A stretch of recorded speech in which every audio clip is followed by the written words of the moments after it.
Avivamiento de la calle Azusa. William Seymour. ¿Alguna vez ha imaginado que a la iglesia lleguen los bomberos desesperados por apagar un fuego violento que está batiendo las instalaciones del lugar?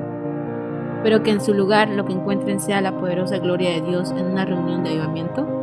Pues esto fue tan solo una de las maravillosas señales que Dios hizo a través del ministerio de William Seymour en la calle Azusa.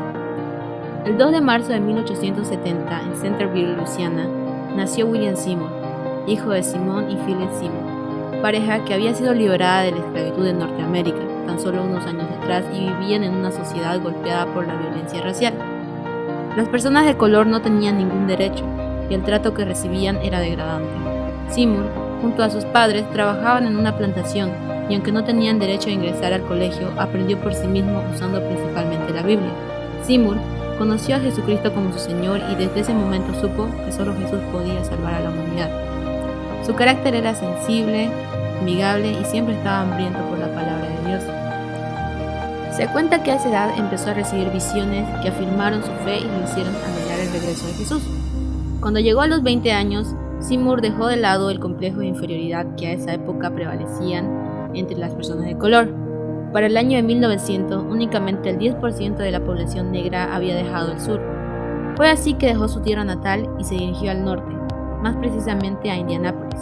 En esta ciudad se vivía un ambiente de progreso y oportunidades, pero debido a su color de piel, los comercios le cerraban la puerta y el único trabajo que encontró fue el de botón de su cementerio. En esta ciudad empezó a congregarse en la iglesia metodista Simpson Chapel.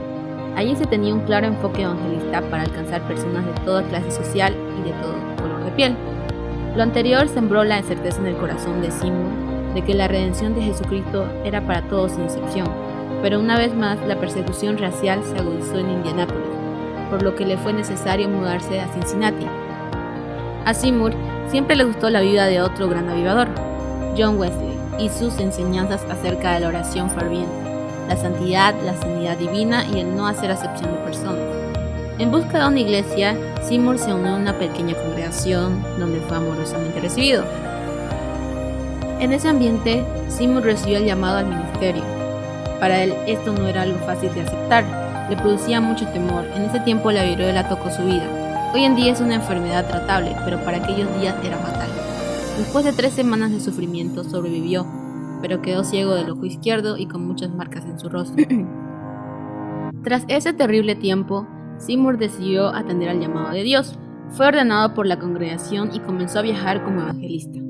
William viajó evangelizando hasta Houston, Texas, donde encontró algunos familiares y permaneció allí por algún tiempo. La señora Lucy Farron, amiga de Seymour, le animó a ingresar a un instituto bíblico de la ciudad y fue así que él aceptó. Al terminar sus estudios, William empezó a orar para poder comenzar una nueva iglesia en la que pudiera predicar. Para esos días recibió una carta de una mujer llamada Neely Terry, quien lo había escuchado predicar en Houston. La carta era una invitación para que fuera a pastorear una congregación en Los Ángeles. Seguro de que Dios lo llamaba a esta ciudad de California, William Seymour viajó a Los Ángeles. Aún antes de que él llegara, el ambiente espiritual ya estaba preparado para un avivamiento. Varias congregaciones de la ciudad buscaban a Dios con fervor y todo indicaba que algo pasaría. La nueva congregación de Seymour estaba ansiosa por escuchar lo que este hombre traía de parte de Dios. Para sorpresa de muchos, Seymour enseñó acerca de la sanidad divina y el pronto regreso de Cristo. También habló en relación al bautismo del Espíritu Santo y la evidencia de hablar en otras lenguas. Respecto a ese mensaje, muchos lo recibieron con agrado, pero otros lo atacaron duramente, al punto de no volverle a permitir predicar en la congregación y negarle el acceso a la residencia. Una familia de apellido Lee le brindó hospedaje en su casa sin estar convencidos del futuro del joven predicador. Seymour pasó varios días encerrado en su habitación orando y ayunando. Después invitó a esa familia a unirse a él en oración. Al principio ellos se mostraron reacios, pero con los días su actitud frente a él cambió por completo. Otros miembros de la obra misionera se enteraron de lo que estaba pasando en el hogar de Lee y se unieron. Muy pronto, varios empezaron a asistir a estas reuniones en la casa de Lee. Al enterarse de esto, los líderes de la congregación citaron a Seymour para poner en claro su doctrina. Él, con toda mansedumbre y basado enteramente en las escrituras, trajo claridad a todos los líderes, a tal punto que muchos de ellos fueron redarguidos. Desde ese momento, Seymour fue restituido. Los Asbury le pidieron que se mudara a su hogar en el 214 de la calle Bonnie Braden Norte, y empezó a dirigir reuniones de oración en las que por horas buscaban el bautismo del Espíritu Santo. A partir de ese momento las reuniones aumentaron y Seymour pidió la ayuda de su vieja amiga Lucy Farrow para que fuera parte de esto. William proclamó un ayuno de 10 días hasta que se recibieran la promesa que Jesús había dado en Hechos 1:8. Ese lunes, Lee llamó a Seymour para que fuera y orara por su sanidad. Seymour oró y ungió a Lee. De inmediato, Lee quedó totalmente sano. Sin pensarlo dos veces, Lee le pidió a Seymour que le impusiera manos y pidiera el bautismo del Espíritu Santo. En ese instante, Lee comenzó a orar en otras lenguas, glorificando a Dios en voz alta. Sorprendidos y emocionados, Seymour y Lee llegaron a la reunión, que estaba colmada de gente. Allí Seymour guió la adoración y empezó a relatar cómo Lee había sido sanado y lleno del Espíritu Santo. En el momento en que Seymour terminó, Lee levantó las manos y comenzó a orar en otras lenguas. Todo el grupo cayó de rodillas adorando a Dios y clamando por el bautismo del Espíritu Santo. Enseguida, otros comenzaron a orar en otras lenguas y profetizar. Jenny Evans Moore, quien tocaba el piano, se puso de pie y comenzó a cantar hasta en 6 idiomas, todos con interpretación. La reunión duró hasta las 10 de la noche y todos partieron alegres y agradecidos por lo que Dios había comenzado ese día en sus vidas. Los siguientes 3 servicios celebraron lo que para ellos era el primer Pentecostés restaurado. La noticia corrió como pólvora por toda la ciudad y muchas personas comenzaron a llegar a estas reuniones, en las que el poder de Dios era tan fuerte que muchas personas caían al suelo debido a la fuerte unción y quedaban tendidas en el piso durante 3 o 5 horas. De este avivamiento hay relatos de sanidades extraordinarias. Algo muy especial sucedió la tercera noche de esas reuniones. Ya todos se habían ido a sus casas, pero Seymour se quedó orando por un fresco toque de Dios. Cabe resaltar que William Seymour creía con todo su corazón en la verdad del bautismo del Espíritu Santo y lo había predicado todo el tiempo con resultados gloriosos. Él nunca lo había recibido, pero esa noche, el 12 de abril de 1906, la presencia de Dios vino sobre Seymour y comenzó a hablar en otras lenguas. El 14 de abril de 1906, Seymour junto con algunos de sus líderes salieron en busca de un lugar más grande para la congregación. Las multitudes no daban abasto en el lugar donde nació este maravilloso derramamiento del Espíritu Santo. Después de mirar muchos lugares, llegaron al sector industrial de Los Ángeles, en donde encontraron lo que una vez fue una iglesia metodista y luego un edificio de apartamentos que para ese entonces estaba totalmente en ruinas. Después de haber sido presa de un incendio, ese era el lugar adecuado. Muy pronto todos se dedicaron a restaurar este lugar con una gran humildad. Fue adaptado con planchas de madera y barriles como asientos, mientras que el púlpito se armó con 2 cajones clavados uno encima del otro. Esta calle sin salida en la zona industrial de Los Ángeles se llamaba Azusa 312. Durante el terremoto de 1906 en la ciudad de San Francisco, el temor a morir inundó el corazón de las personas y esto causó que aún en Los Ángeles cientos de personas de todas las etnias corrieran a Azusa para arrepentirse de sus pecados y recibir el bautismo del Espíritu Santo. Los servicios en Azusa eran fuera de lo común, no había un orden estricto y todo era muy espontáneo. Las predicaciones eran inspiradas en inglés o en otra lengua con su debida interpretación. Cada servicio podía durar 10 o 12 horas. En ocasiones se extendía por varios días. Nadie parecía estar cansado, todos disfrutaban los servicios y decían que el Espíritu Santo les daba las fuerzas. La unción era tan fuerte que si alguno se levantaba a hablar con base en su conocimiento intelectual, las personas rompían en gemidos. El edificio de la calle Azusa comenzó a operar noche y día.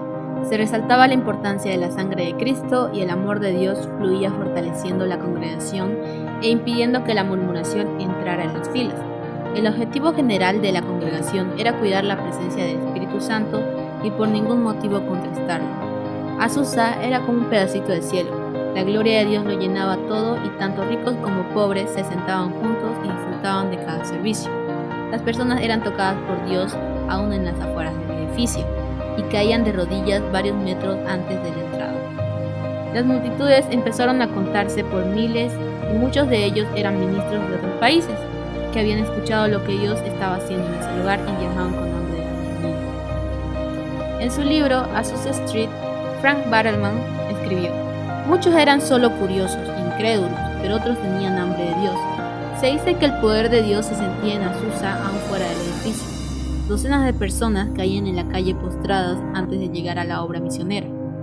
Luego, muchas se levantaban hablando en lenguas sin la ayuda de ninguno de los que estaban adentro. William Seymour sirvió como catalizador del movimiento pentecostal en el siglo XX y de esa manera convirtió a una pequeña iglesia de la calle Azusa de Los Ángeles en el centro de un avivamiento internacional. A diferencia de lo que suelen indicar los estereotipos, Seymour era un pastor que hablaba lentamente y fue conocido en la iglesia afroamericana como maestro, porque se dedicaba a la enseñanza.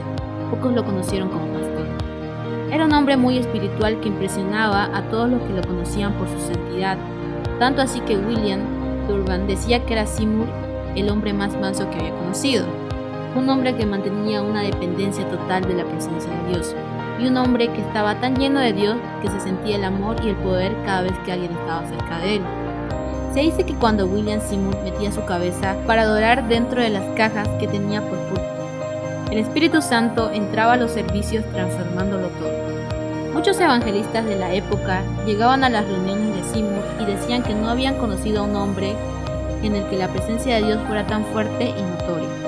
Nadie pudo registrar las enormes cantidades de milagros que pasaban en Azusa, y muchos misioneros empezaron a escribir los sucesos y enviarlos a muchos lugares del mundo.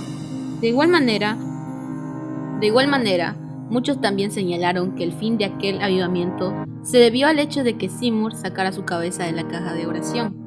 En 1906, Seymour comenzó una publicación llamada The Apostolic Faith, la fe apostólica. En tan solo un año, esta publicación tenía más de 40,000 lectores en todo el mundo. La división. En la historia, todo avivamiento ha sido atacado de muchas formas y en Azusa la división fue una de las armas más dañinas. Las diferencias de conceptos y las distintas formas de interpretar la doctrina, sumada a la inexperiencia de quienes estaban liderando, empezó a hacer mella en la unidad que por tanto tiempo había prevalecido en la calle Azusa. Seymour insistía que se debía dejar que el Espíritu Santo tuviera total libertad, pero nadie sabía con certeza qué manifestaciones eran de Dios y cuáles eran solo emociones de la carne. Un año después, cientos de testimonios empezaron a llegar de muchos lugares del mundo, donde inspirados por lo que estaba sucediendo en Azusa, comenzaron a vivir milagros sorprendentes. El 13 de mayo de 1908, Seymour se casó con Jenny Evans Moore, quien era conocida por su sensibilidad espiritual y su fidelidad al avivamiento. Fue bien recibido por un pequeño grupo de líderes al interior de Azusa, especialmente por Clara Lund, la secretaria de la obra, quien tras la noticia se fue del avivamiento de Azusa, llevando consigo el listado de miles de personas que alrededor del mundo recibían los escritos de Seymour.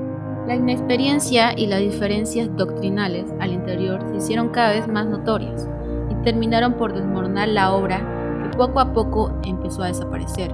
A Seymour se le empezó a ver muy cansado y el número de personas se redujo tan solo a 20.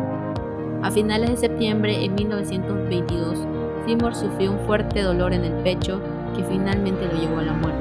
5 años después, su esposa Jenny Evans Moore también murió por problemas cardíacos y fue a unirse con su esposo en el cielo. El maravilloso avivamiento de Azusa dejó a su paso un fruto de lo que hoy en día aún se habla. Miles de predicadores alrededor del mundo fueron tocados por la presencia del Espíritu Santo en los servicios de Azusa a través de los escritos de William Seymour. En Azusa todos supieron que Dios no es racista y que su plan no se ve limitado por el color de piel o nivel social. Legado. El Espíritu Santo quiso que el avivamiento de Azusa, el cual abrazó a blancos, negros, hispanos, asiáticos, ricos, pobres, de clase media, jóvenes, adultos y ancianos, hombres y mujeres, se convirtiera en un modelo para dar forma a la iglesia del siglo XX. Se renovaron los dones del Espíritu. Durante siglos, las iglesias occidentales, tanto católicas romanas como protestantes, habían adoptado el punto de vista de que los dones del Espíritu habían cesado al terminar la era apostólica.